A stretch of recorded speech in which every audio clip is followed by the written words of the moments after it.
Good evening, Bande. Good evening, Brian. Good evening. Good evening. Good evening, Bante. Good evening, Brian. Good evening. Good evening.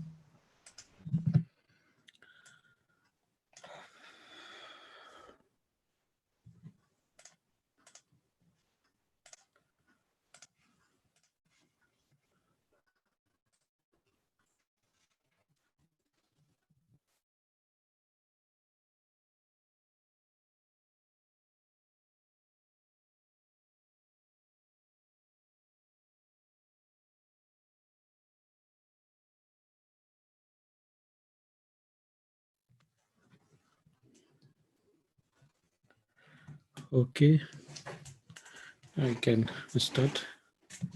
Good evening, also good morning. We're ready to start our evening session. You all can join with us to chant Metta Sutta, Loving Pregnancy Discourse.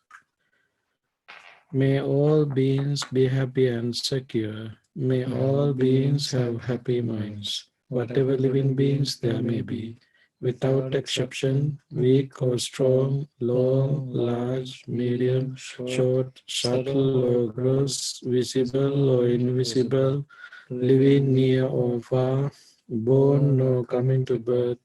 May all beings have happy minds. Let no one deceive another, nor despise anyone anywhere, neither from anger nor ill will should anyone wish harm to another. As a mother who risks her own life to protect her only child, even so towards all living beings, one should cultivate a boundless heart. One should cultivate for all the world a heart of boundless loving friendliness, above, below, and all around, unobstructed, without hatred or resentment, whether standing, walking, or sitting, lying down, or when awake. One should develop this mindfulness.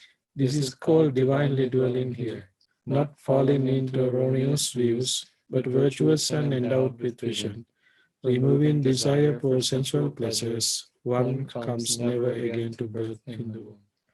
Sadhu, sadhu, sadhu.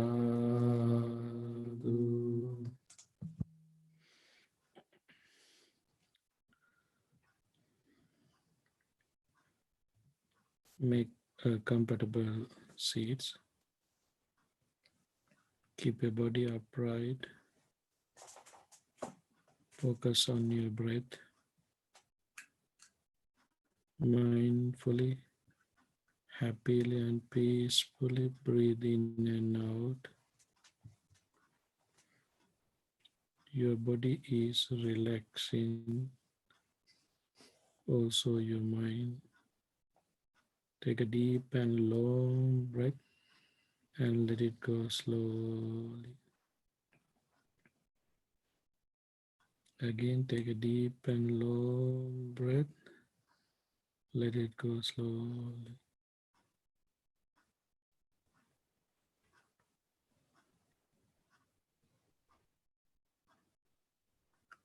All the objects that you are holding in your mind are losing. Sounds are disappearing. Pictures are disappearing. Feelings are disappearing. Sensations, accumulations, all these mental objects are disappearing. The mind is becoming empty. You don't pay attention to past experiences or future plans.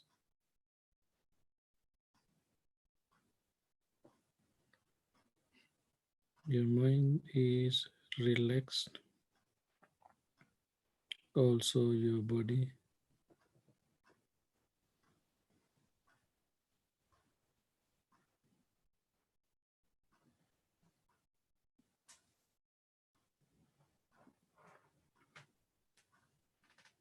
You are living in this present moment.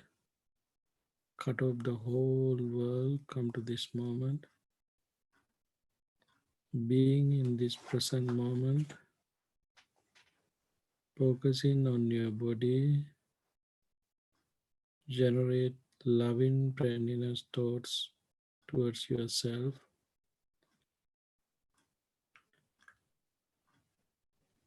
May I be well, happy and peaceful.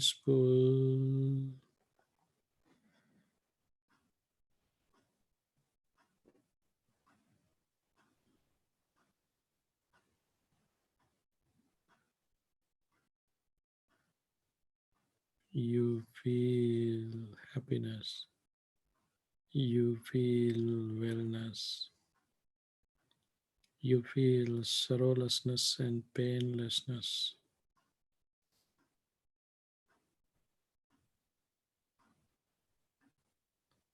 Moving your mind head to toes. Generate more and more metta thoughts towards yourself.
Let us share this metta with others.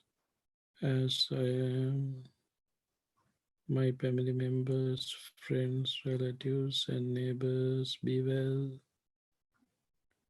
happy and peaceful.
Let us extend all living beings in this country. May they be well, happy, and peaceful. Any of unhappy thoughts arising in your mind because of any of others, use this opportunity to develop your compassion and equanimity.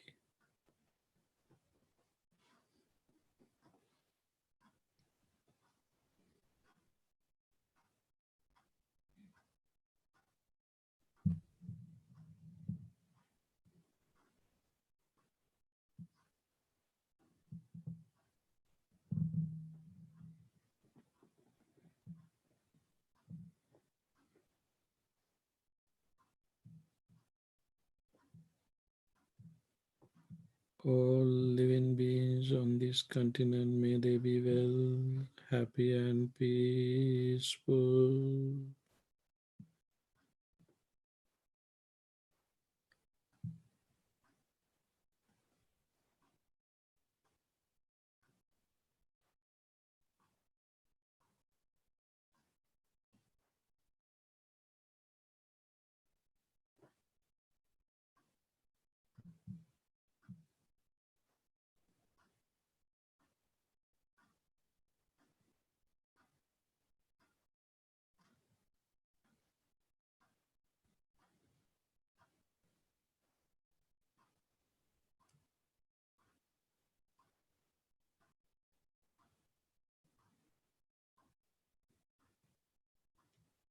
All living beings on earth, may they be well, happy and peaceful.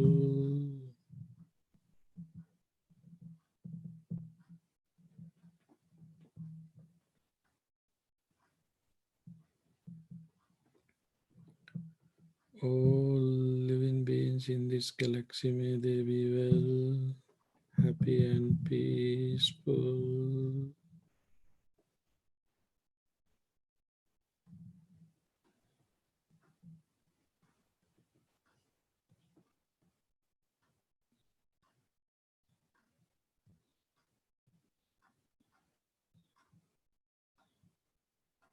At the end, we can break all the boundaries and limits. Just practice metta to the universe, humans, non-humans, seen, unseen, living near or far, born or coming to birth. All living beings be well, happy and peaceful.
Being in this metta,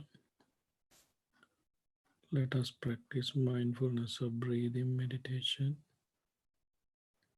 Mindfully breathe in, mindfully breathe out. Pay full attention to your inhalation and exhalation. Also be aware where air is touching. Particularly keep your mind end of your nostril and watch your inhalation and exhalation very carefully. Developing your concentration, you understand whether it is a short breath or long breath.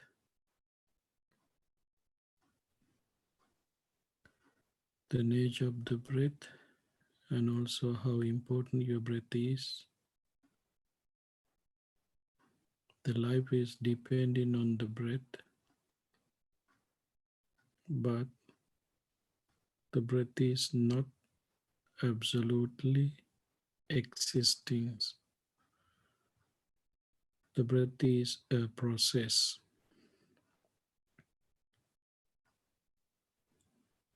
The breath that you are inhaling is not the breath that you are exhaling. Each and every moment is subject to change. You don't have any authority to control your inhalation and exhalation. It's happening.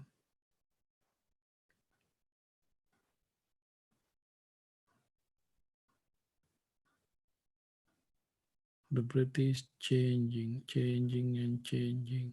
The breath is not me. The breath is not mine. The breath is not myself. Pay full attention to your inhalation and exhalation. Practice mindfulness of breathing meditation. Mindfully breathe in, mindfully breathe out. Whenever you notice the mind has lost its meditation object, come back and practice again.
Dukkhappatacha nidukkha Bhayappatacha nibbaya Sokappatacha nisoka Hontu sabbe pipanino.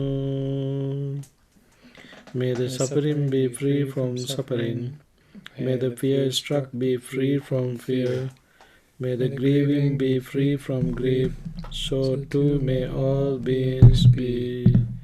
Sadhu, sadhu, sadhu.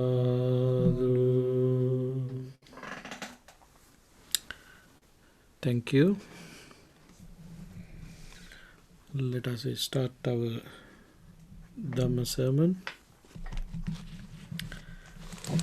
We are in Dhammapada Chitta Vagga. Today our stanza is number 41.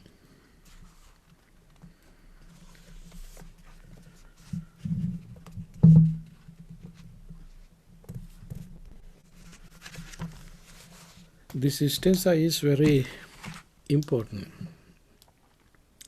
And also keep this stanza as a definition of death. According to the Buddhist explanation, this is the definition for death. Achiram vatayam khayo pataving adi sessati. Chuddho apeta vinyano nirattangva kalingaram. Achiram vata ayam khayo. Achiram mean in very short period of time. In very short period of time. Ayam kayo, this body. Ayam kayo, this body. Pataving adisessati, lie on the earth. Lie on earth. When what happened? Chuddho apeta vinyano. Chuddho, departing. What is departing? Vinyano, consciousness. When the consciousness departed from this body, the body will lie on earth. Chuddho apeta vinyano nirattangva kalingarang, as a useless log. As a useless log. This is the nature of the body. This body will lie on earth when the mind departed from the body. In here we can see the picture. Physical formation and mental formation get together. Mentality, materiality get together, connect together, functioning together. Then you can see a living being. Whenever mental formation departed from the physical form, that physical form does not exist itself. Without support of the mental formation, the physical form is not living alone without mental formation. Then this physical form, the body will become a useless log. Useless log means you can't use for anything, this body.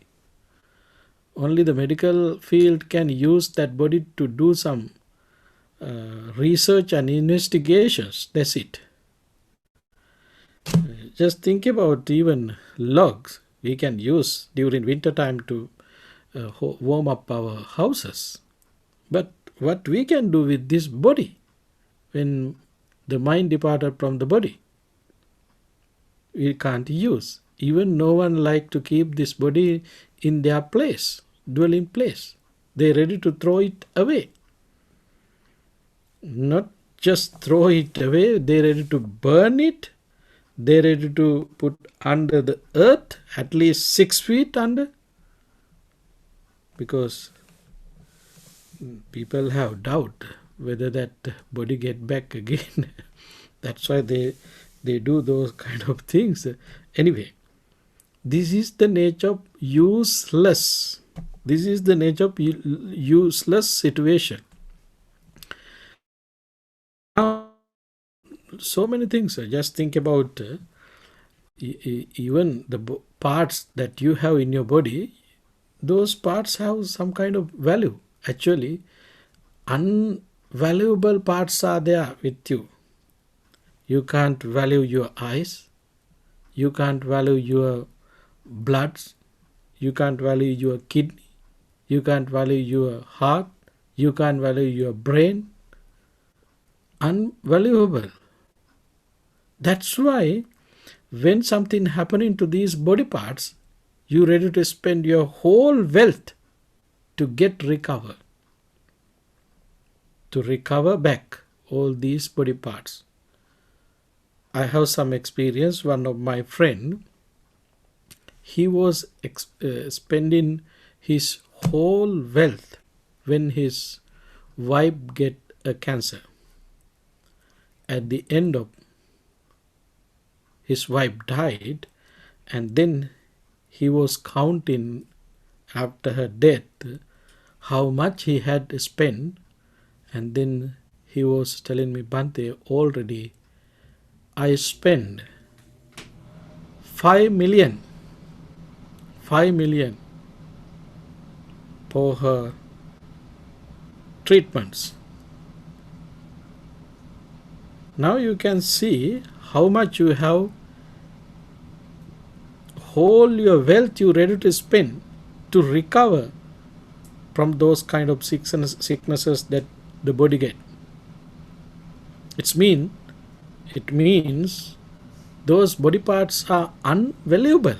You can't value those body parts. But what would be there after departing the mind, departing the consciousness?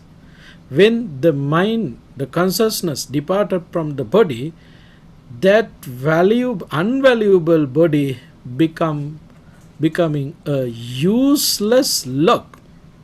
No one can ready to buy that. No one can ready to buy that. There was a wonderful story during the Buddha's time. Ambapali was a very famous prostitute lady during the Buddha's time. She was the most demanded prostitute lady during the Buddha's time. At the end of life, she died, and at her funeral, the Buddha was asking a price for her dead body. When she was living, she was the highest demanding prostitute. Even the kings, ministers, they were asking. Then at her funeral, Buddha was asking, please give us a price for this body. No one was giving a price for that dead body. But when she was living, she was the most valuable, she was the person who held most valuable body. But after her death, no one was interested to pay any money for that dead body. Now you can see, when mind departed from this physical form, that physical forms will become useless log. This is the reality, this is the nature.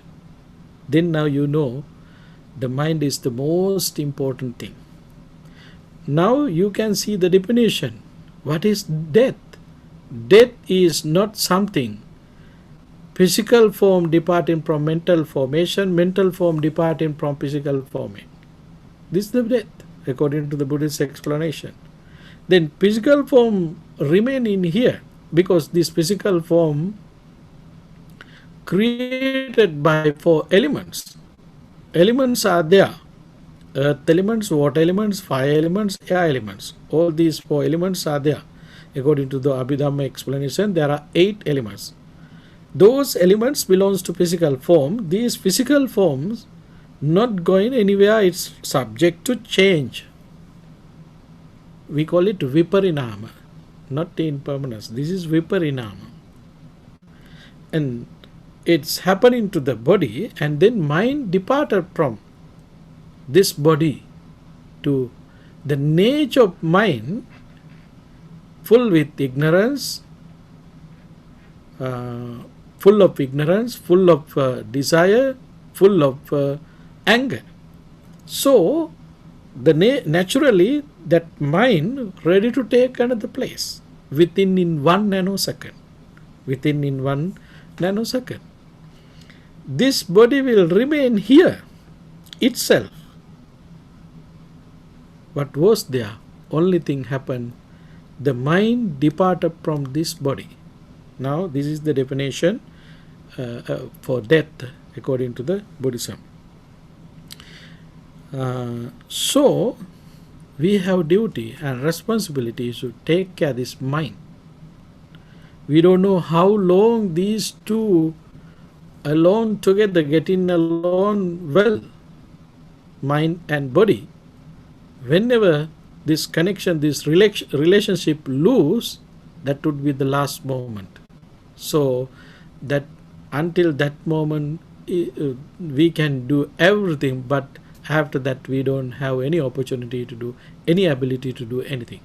So until that moment we should take care. We should use this body to develop your mind, develop your spirituality, develop your consciousness, concentration, and gain wisdom. These are the developments of your mind. As much as use opportunities to develop your concentration. Tame in your words, tame in your actions, develop in your mind, practicing generosity. These are the activities that we should do to develop our mind. Developing our mind, concentration, and we have opportunity to gain wisdom. This is our responsibilities and duties. The Buddha delivered this stanza because of the Venerable Tissa. Venerable Tissa, once he got advice from the Buddha to practice meditation, and he went away from that place where Buddha was. And he started to practice himself. Somehow he got very serious sick. He was living with that very critical condition. No one was there to help him, to at least to treat any his sicknesses. Buddha get to know, knowing the situations of the Tissa, Buddha went there and he started to treat, Buddha himself started to treat that monk who was very sick.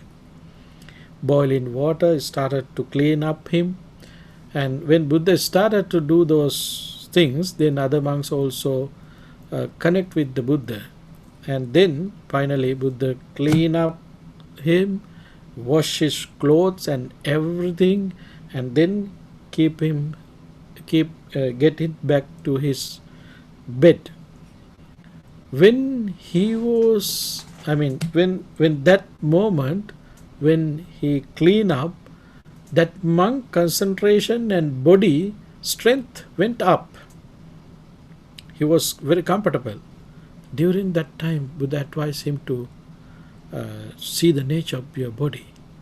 And Buddha delivered this stanza. This body will become useless when the mind departed from the body. That would be the period of time that we can use to develop our mind. Therefore, use this opportunity, this moment to develop your mind. Somehow, at the end, that monk was able to attain enlightenment. That monk was able to attain enlightenment with the help of the Buddha after delivering this stanza. At the end, the Buddha said, Bhikkhus, you do not have your mother or father here who can tend to you. You don't have your mother or father to tend to you. If you do not tend to one another, who will be there to tend to you? Buddha said to the monks, you don't have your mother or father to tend to you. So, you should tend to each other, one and each other.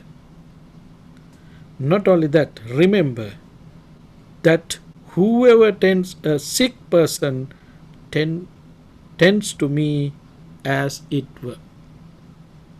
Even today, if you are helping, treating, tending a sick person, you are tends to the Buddha. That is Buddha's word, not someone else. Buddha said, Yo gilanang upattheti so pattheti mangiti. Who help, who treat with pure clean mind to a sick person, he is treating to the Buddha. He is treating to the Buddha. So, as a person who can think deeply and widely, who can understand this nature, we should use these opportunities to gain merits. Treating, helping sick person, it is similar to helping to the Buddha. It is similar to treating to the Buddha. Traditional Buddhist followers are rushing to offer things to the Buddha. But Buddha said, these are the things, this is the way how you can offer things for me. Practicing Dhamma, helping others, particularly for sick people. You should help sick people. You should treat sick people. You should take care of them. It is like helping to the Buddha. So, today in this modern world, we can see how some people are practicing Dhamma. They think they can practice Dhamma without help of others. Sometimes perhaps they think, even they don't think about their elderly parents, elderly family members. Without take care in them, they try to practice Dhamma, which is not the Buddha's teaching. The Buddha's teaching is you can treat, you can take care, you can help any sick person. Any sick person, you can gain merits. Treating like a Buddha, offering something to the Buddha, you have same results. Treating to sick person and offering something to the Buddha are same. These words are not mine, those words from the Buddha. So we have to keep in this mind, because we are practicing teachings of the Buddha. This is the practical application.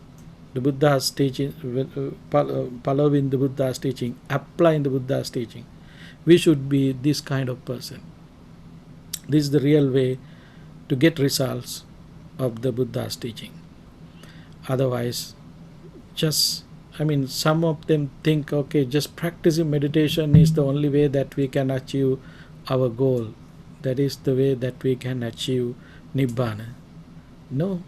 Read the Buddha's life stories. Read the other Arahant beings' life story. What is the way they practice? How they practice? How they develop their practices? How they develop their mind? Real Buddha's follower, real Buddha's disciples are very useful to the society. They are not some kind of useless living being in this society. They are the most important living beings in this society. They are the most useful people in the society. So you can see through this story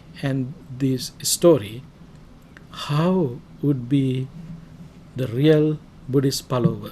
How would be the Buddha's disciple? Okay, I think that would be enough for today.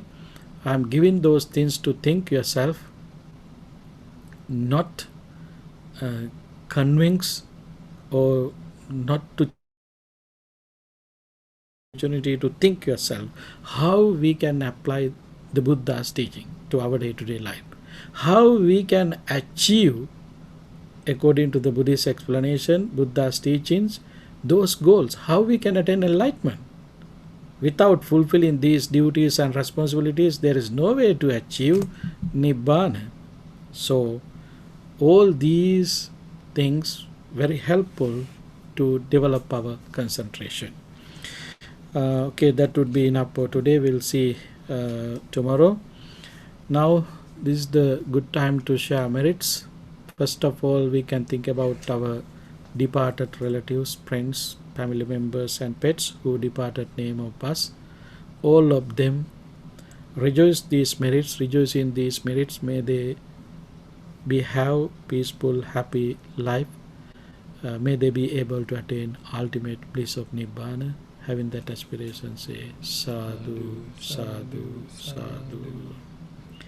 Whoever is affected COVID-19 and any other sicknesses, by the power of these merits and metta, may they be get rid of their suffering, pain.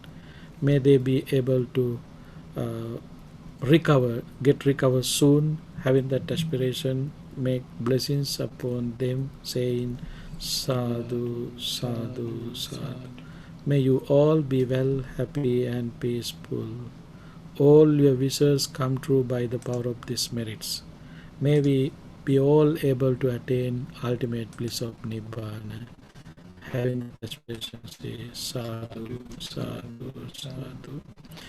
By means of these meritorious deeds, may I never join with the foolish. May I join always with the wise, until the time I attain Nibbana. May the suffering be free from suffering. May the fear struck be free from fear. May the grieving be free from grief. So too may all beings be.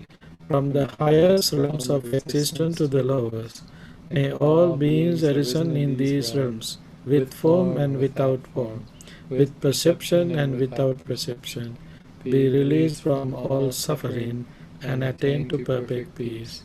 Excellent, excellent, excellent. Thank you very much for your participation. Good night to West. Have a wonderful day to East. See you